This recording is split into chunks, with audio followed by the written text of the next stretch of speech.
estar aquí.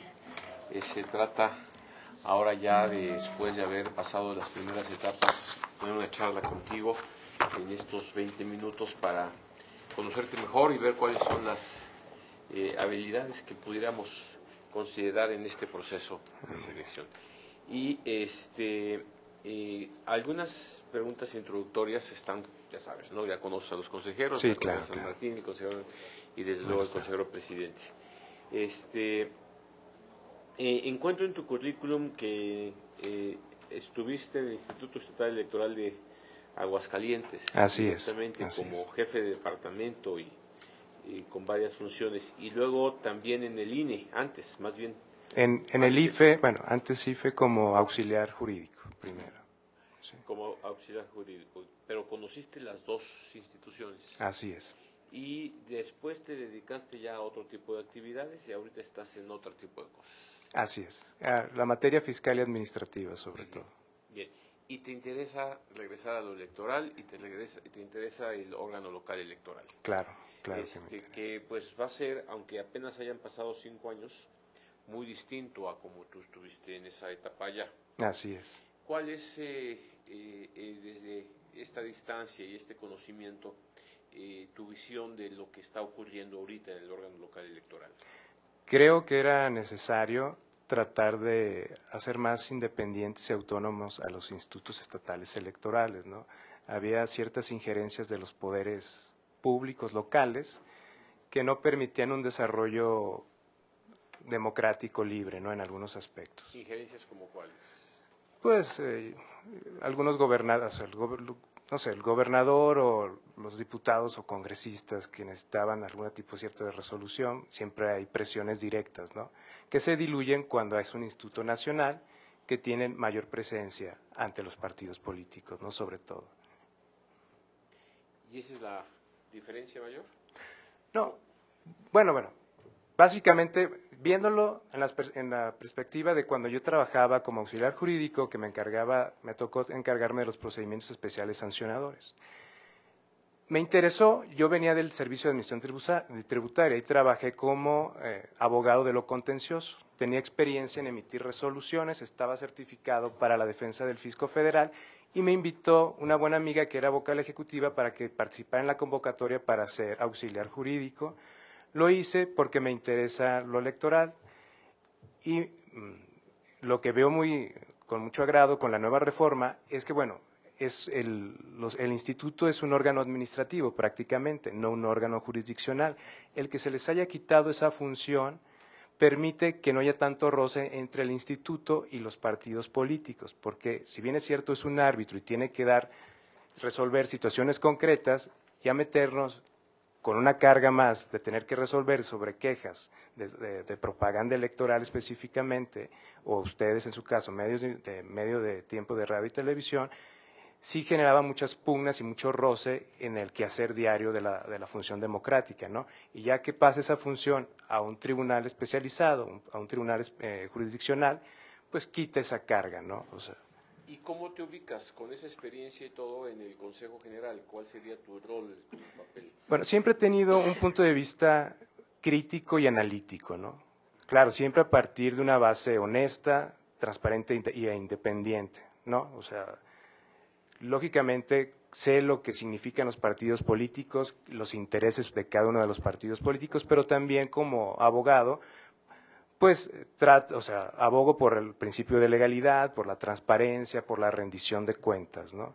Pero desde ese punto de vista soy alguien crítico, autocrítico sobre todo, no me molesta señalar o puntualizar los defectos que yo vea en la toma de decisiones que se pueden dar dentro del mismo organismo público local.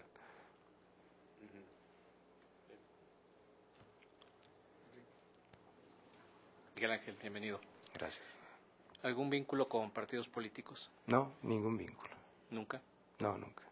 ¿No eres militante entonces? No. Veo que trabajaste en el municipio de Aguascalientes de 2011 a 2013. ¿Qué función llevabas a cabo ahí en ese municipio? Era coordinador de adquisiciones. Me encargaba, de determinar qué tipo de procedimiento seguía, ¿no? Si era una licitación, un concurso o una adjudicación directa. ¿Y ¿Y ahí ingresas por invitación del presidente municipal? No, por un concurso. Por un concurso. Sí. Okay. ¿De qué partido era el municipio? Priista. Okay. Pero entonces no hay ningún vínculo con partido político. No, ningún vínculo. Okay. ¿Qué harías en caso de llegar al consejo del instituto? Ya como consejero, ¿qué áreas te interesarían desarrollar? Creo que hay un área que se puede mejorar mucho, que es sobre todo desarrollar y fomentar lo que es la educación cívica y la cultura democrática, ¿no? Sobre todo en las instituciones públicas, porque tenemos funcionarios públicos y servidores que no están conscientes realmente de su trabajo como tal, ¿no? O sea, no pasan de ver los intereses muy particulares de cada uno de los partidos. O sea, estoy hablando de autoridades locales. Sabemos que en una autoridad federal como es el SAT, pues se diluye todo este tipo de intereses partidistas, ¿no? Y además hay una carrera, hay un servicio profesional de carrera, por ejemplo. Pero sí veo que, por ejemplo, en mi experiencia en el municipio y en el Instituto Estatal Electoral, que hay algunas presiones y es necesario la profesionalización de los funcionarios electorales en este tipo de funciones, ¿no? O sea, tratar de ser más transparente, más honesto y sobre todo pugnar por esa libertad y esa independencia que necesitan los organismos electorales. Que aunque el servicio nacional, digamos, de carrera sea el electoral, le corresponda al INE. Exacto. La idea sería la aplicación ahí en él. Así es, sobre todo enfocado a esa cultura democrática y educación cívica que le hace falta a los funcionarios públicos también, ¿no? O sea, hace falta concientizar a esta gente por qué razón llegan a un puesto, ¿no? Y cómo se deben de desempeñar en el mismo, que es lo que he visto en mi experiencia que carece.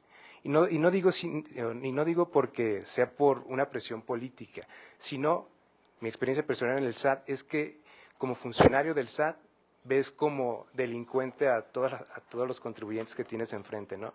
Y olvidan realmente quién es el que les paga, de dónde salen sus impuestos y que tienen que tener una vocación de servicio para prestarlo, ¿no?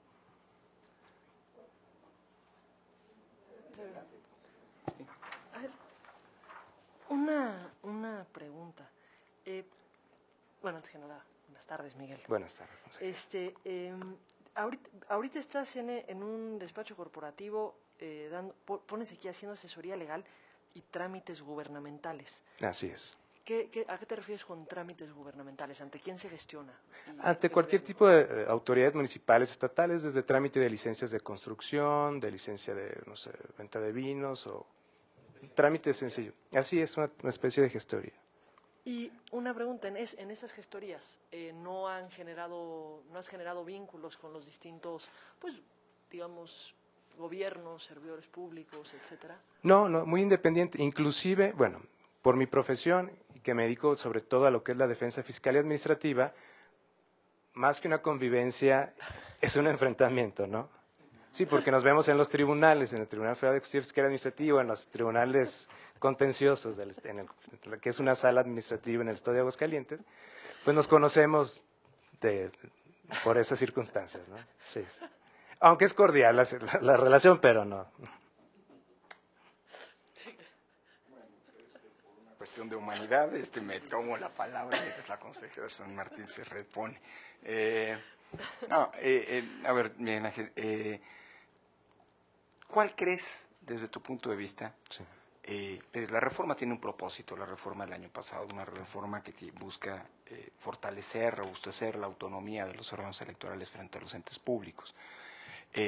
Tú, como nos acabas de decir, has tenido ya una experiencia laboral, profesional, respetuosa, como decías, de confrontación con los órganos públicos por la vía legal. ¿Cuál crees que desde tu punto de vista es el principal problema que enfrenta el Instituto Electoral de Aguascalientes en términos de la consecución de esa autonomía? Creo hay dos puntos muy importantes. Primero, que es necesario la homologación de la legislación, porque si no existe tal homologación, no se va a poder avanzar, ¿no? En ese sentido. Y otro punto álgido es el presupuesto.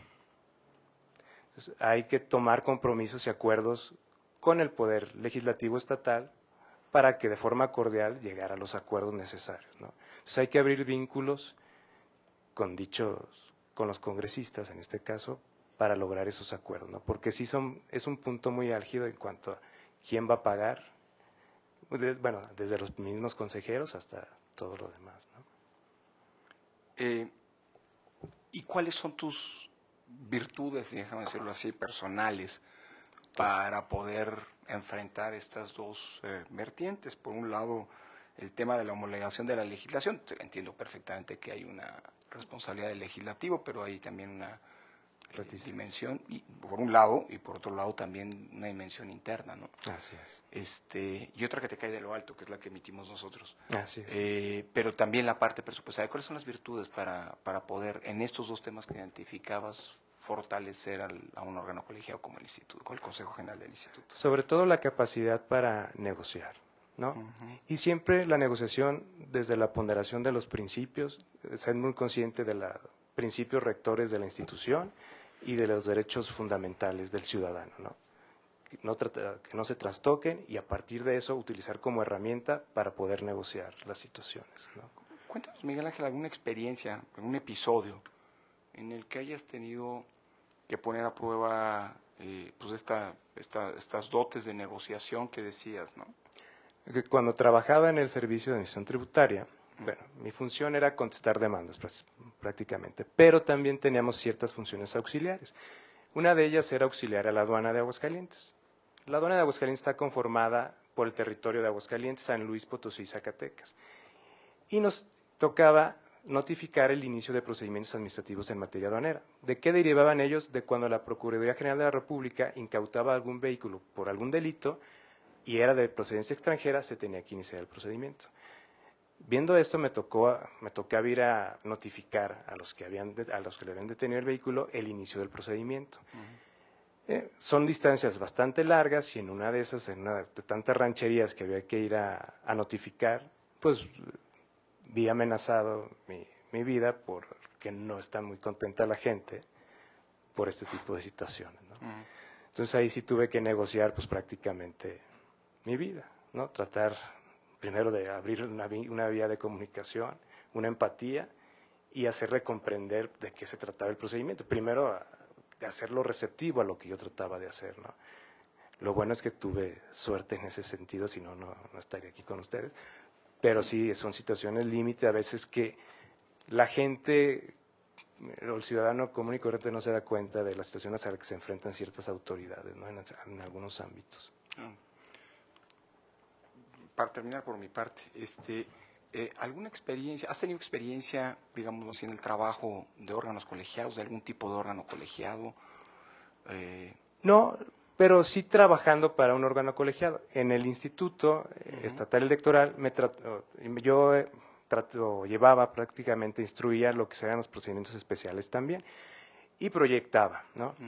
Hice tenía que tratar con los consejeros electorales y con todas las correcciones, observaciones y tratar de tener un resultado que no fuera un mamotreto y que tuviera una coherencia jurídica, ¿no?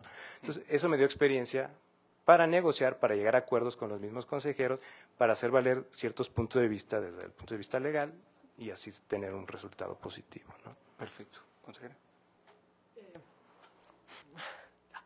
Muchas gracias. A ver,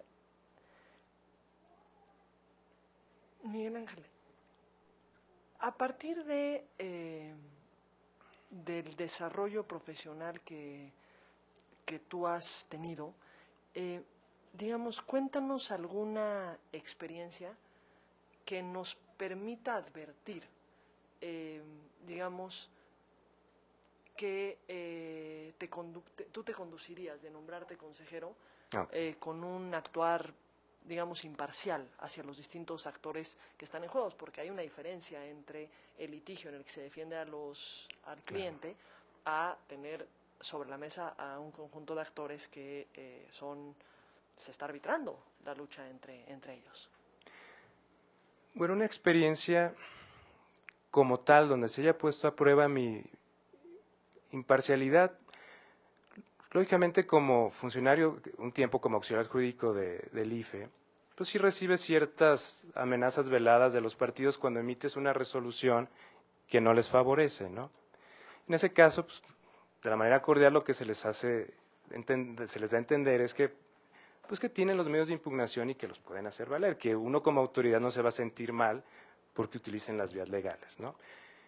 Pero ya una experiencia en específico, dentro de las elecciones del 2010, me tocó ir al cómputo distrital de, creo que fue el distrito 16 del estado, de la elección local, en donde se iba a tener que hacer un cómputo total, ¿no? Se te iban a tener que abrir la totalidad de los paquetes electorales. Me mandaron como apoyo de los consejeros electorales. Al llegar al distrito, me doy cuenta que no se les había capacitado, no tenían idea de cuál era el procedimiento para llevar este conteo total, ¿no? ¿Cómo resolví la situación? No me podía comunicar en ese momento con la consejera presidenta y lo que hice fue prácticamente agarrar el procedimiento que llevamos durante la elección de 2008-2010 en el cómputo distrital, ¿no? Que fue formar equipos, nombrar y, bueno, negociar con los partidos para que autorizaran y aceptaran autorizar a 5 representantes que iban a estar en cada una de las mesas con cada uno de los consejeros y se llevó a cabo el procedimiento de cómputo distrital total. Fue impugnado, pero fue confirmado por el tribunal. ¿Sí? Miguel Ángel, muchísimas gracias. Gracias por la paciencia. Bueno, terminamos unos 12 minutos más tarde. Antes de irme, no sé si podría hacerles una pregunta ya que los tengo aquí. Y sobre todo cuando hablamos de decisiones, ¿no? No sé, ¿cómo ponderan ustedes estos principios de la institución al momento de una negociación política con los intereses de los partidos políticos y los derechos fundamentales de los ciudadanos? Uy, pues es que es el trabajo de todos los días. Es que es la chamba de todos los días. Y sabes que es caso por caso, o sea, porque ahí finalmente, aquí nos podemos desvivir de una decisión del último Consejo General célebre. No. Nos vamos a dar, incluso nos podemos golpear internamente. Claro. No, o sea, a ver, me parece que efectivamente en eso sí, todo es una coincidencia entre todos. No hay, digamos, todo se aplica caso por caso. Así es. Y caso por caso, con reglas que al menos sean comunes a que a cualquiera que estuviera en la misma situación le aplicarías el mismo resultado. Pero sí, digamos, no hay principios en esta materia, o sea, no es principios, no hay reglas en esta materia con una claridad. O sea, no hay puntos de inflexión, todo es dependiendo de... Me parece que el punto de inflexión sí son los derechos fundamentales. Sí, pero también hay casos, hay veces en las que tienes que tomar decisiones. Sí, a ver, lo del tema del verde es un tema al final del día que yo lo reduzco